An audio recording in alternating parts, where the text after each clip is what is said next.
Hey guys, so I recently surpassed 500 subscribers, which makes me, eligible for monetization now, at least in terms of ad revenue. And I'm very appreciative of that. I never really imagined my channel getting to this point.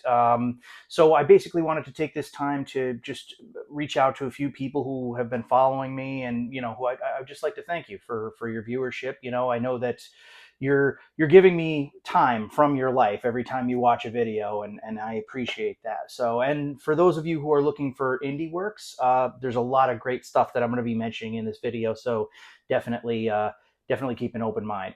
All right, first thing, JJ Trujillo. He does this great show called Sifting Through the Trash, which is amazing. This is the story of Isom. No, not the International School of Ministry, but the comic by Eric July. Watch as Nina's question sparks an epic meltdown.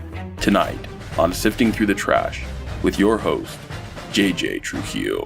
He recently did a video. I'll post the link below. It's something to the effect of Harry Potter and the Order of the Phoenix is right-wing propaganda, and I love it. And it's a brilliant video. It's a very short watch, but it covers a bunch of topics that I have been saying for years and years and years. This guy's absolutely great. I met him on BTM Reviews when we were talking about the Rippaverse, and there's some conspiracy theories about Yaira that he was going over. Speaking of BTM Reviews, Jim, Dave, thank you so much, guys. You've done a lot to get me a lot of subscribers. You definitely got me over that mark. I appreciate it. I really do. It's really funny because they happen upon my channel actually poking fun at it because they're not really big fans of the Rippaverse, and they have their reasons. But yeah, they were watching, they went kind of down a rabbit hole and started watching my videos, and they were just making fun of them in kind of a marathon. Got something in the mail yesterday. Isom. Not a haircut. Holy shit, dude. Cut that hair. Dave reached out to me and he said, "Hey, Nuclear, you wanna come over to our channel, do a podcast with us one time?" And I was sort of like, yeah, sure, But he was very straightforward about yeah, we were goofing on your videos. I had a great time with them, and on Mondays I usually go to BTM Reviews to cover House of the Dragon with them if I don't have a Knights of Columbus meeting. So BTM Reviews, definitely check them out. They're excellent. Nick at London Gothic.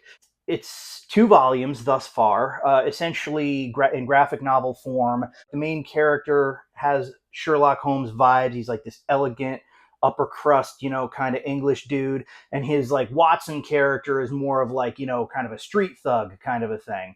But there's actual supernatural things that are happening. Most of it is based in English folklore, like Punch and Judy, for example. I brought that up in the review that I did for volumes 1 and 2. Very much R-rated. It would make a terrific television show, perhaps for HBO, if they didn't, woke the shit out of it or something.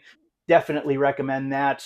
Check out their website, London Gothic. Thank you for following my channel, guys. I really do appreciate it. Steve Stark, author of one of the greatest books that I've read in a while, A Hot Dose of Hell. For those of you who like movies, imagine Return of the Living Dead, but instead of being a bunch of nihilistic punks that are really full of shit, they're a bunch of social justice warriors who are trying to get internet clout by helping the needy. And it's just really, the thing is, the characters have a complete lack of self-awareness, but the book sort of zeroes in on it. Okay, there's a really wicked sense of humor, and these characters are just totally oblivious, and things are so nuts in this day and age that I could actually see something like that happening. But essentially, they go to help out a bunch of homeless people. They go to a homeless encampment that's in an abandoned hotel, and they just recently tried a new drug which turns them all into zombies. So it's just an abandoned hotel full of zombie homeless people, and these social justice warriors go in there. That's all I'm going to give you for it. It's really great. It's got a wicked sense of humor, but the final third of the book is an absolute bloodbath, and it's amazing. Steve Stark did a follow-up book. A second book. It's not really a follow-up, although it does have Easter eggs. It's called Violent Ends, and I do appreciate the shout-out in there, Steve. I really do. It was an anthology, that one, and there were 3 separate stories, and I kind of teeter between whether or not I like Hot Dose of Hell or Violent Ends better, but I will say that Violent Ends has my favorite individual story in it. BTM Reviews, you guys should consider having Steve Stark on. I guarantee you he'd do it in a heartbeat. He's a really fascinating guy. He used to actually work as a bouncer, and that's where he takes like some of his experiences from that he writes about. So, hey, just food for thought. Kurt Tuckfield, hey man, thank you for following my channel, even though I goofed up my first review about your book. Essentially, it's the closest thing that you're ever going to get to Scary Stories to Tell in the Dark 4. It's called Scary Stories, A Tribute to Terror. And it's pretty damn good. I mean, the artwork looks just like the old Stephen Gammell artwork. I believe that Alvin Schwartz, his family, actually did give the blessing for Kurt Tuckfield to have done this book. It's bigger than the usual Scary Stories book. You can also order it online.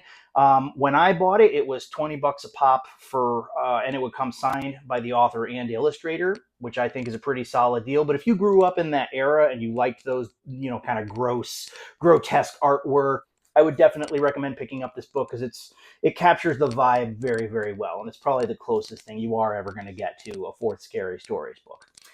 Elmwood Puppets. Now, these guys are based out of Connecticut. All right, and if you're thinking like the Muppets or something like that, you are mistaken. These are a lot more R-rated. I first went to see their premiere of Bernice 2 in Connecticut, which was hysterical. It was basically their spoof on all these like artsy-fartsy, pretentious, pseudo-intellectual films, but just done with puppets. And it was really quite hysterical. Actually, Bernice 2, I'll leave the trailer down below. That is coming to YouTube, so you guys will be able to watch it for free, although I would also recommend purchasing actual physical copies of these things. I own a copy of Bernice 2 on DVD, and I also own Head, which is a slasher movie with puppets in it. It's got an introduction that goes on a little too long, I think, but once they get into the actual slasher film itself, it's kind of awesome. I was going to say it's funny, and I mean conceptually it's funny, but they do such a good job making it feel like a legit slasher movie that you forget you're watching it with puppets. It's an odd experience, but it's very like I would definitely recommend you try it. There's puppet boobs in it and everything. It's really funny, and those guys are great, and they've been supporting my channel for a long time, so check them out. Dork Anubis, you've been following me for a long time. I really appreciate you, brother. My brother, J. Michael Figs, my friend Kev, my friend Adam, all you guys, I appreciate you. You're the best. If I've missed anybody, please let me know. I will gladly give you a shout out in the next video. And for those of you, who are looking for something new, really consider some of the titles and the people that I said here. I'll post as many links as I can down below. There's a whole barrage of cool underground shit that you guys would probably love if you gave it a chance. Anyways, 500 subscribers, very, very, very, very appreciative. I probably won't get monetized until I hit like 520 just to have a nice little cushion there, but still, I mean, it's the principle of the thing. I've made it this far and I never really thought that I would. So I appreciate you guys, and that's all she wrote.